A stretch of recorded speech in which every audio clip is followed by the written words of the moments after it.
यदि आप हमारे चैनल के सभी गाने को पसंद करते हैं तो डीडी प्रोडक्शन हाउस के यूट्यूब चैनल को लाल बटन दबा के सब्सक्राइब करें और घंटी के निशान को जरूर दबाएं। Presented by DD Production House.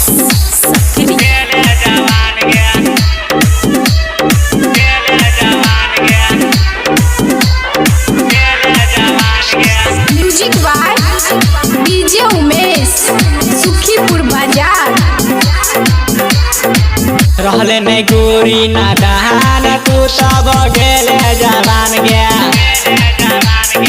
रहले नहीं गोरी नादान तू तब गेले जवान गया। रहले नहीं गोरी नादान तू तब गेले जवान गया। छौरा सब कहले तूने मान तू तब गेले जवान गया। रहले नहीं गोरी नादान तू तब गेले जवान गया। रहले नहीं गोरी नादान तू तब गेले जवान गया। छौरा सब कहले तुमने मान तू तब गेले जवान गया। रहले नहीं गोरी नादान तू तब गेले जवान गया।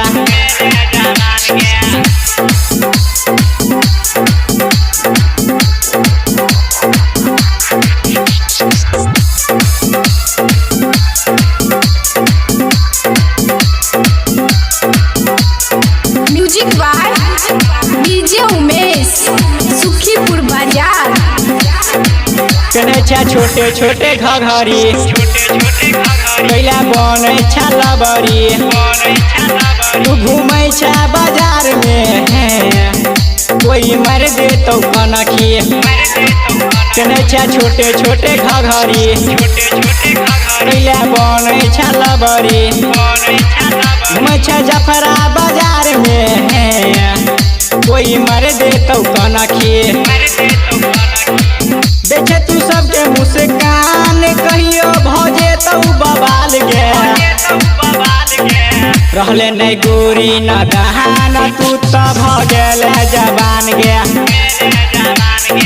रहले नहीं गोरी नादान तू तब गेले जवान गया।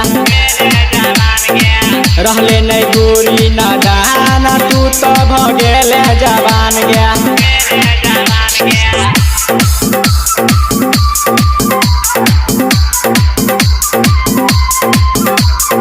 Music by DJ Umesh Sukhipur Bazar. इसमें गजरा सजा के इसमें गजरा लगा के कोचिंग जाए छे गे छौरी रोड पर साइकिल घुमा के।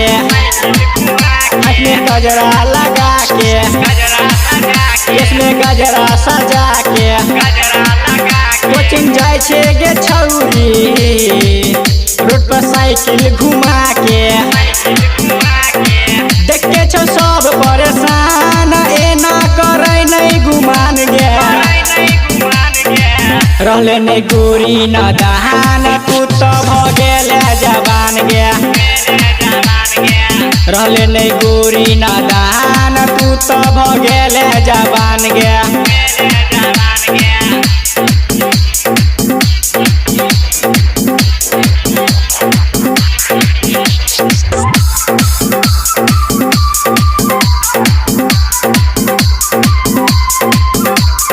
Music by DJ Umesh Sukhipur Bazar. रटा राजा कहै छौ बात सब बुझै छौ। तू करै छे गे गलती बाप के नाक कान कटे बही। रटा राजा कहै छौ बात सब बुझै छौ। तू करै छे गे गलती बाप के नाक कान कटे बही। धड़कन के बात ले तू मान नाम तू बुरा बन जान गया। रहले नहीं गोरी नादान तू तब गेले जवान गया। रहले नहीं गोरी नादान तू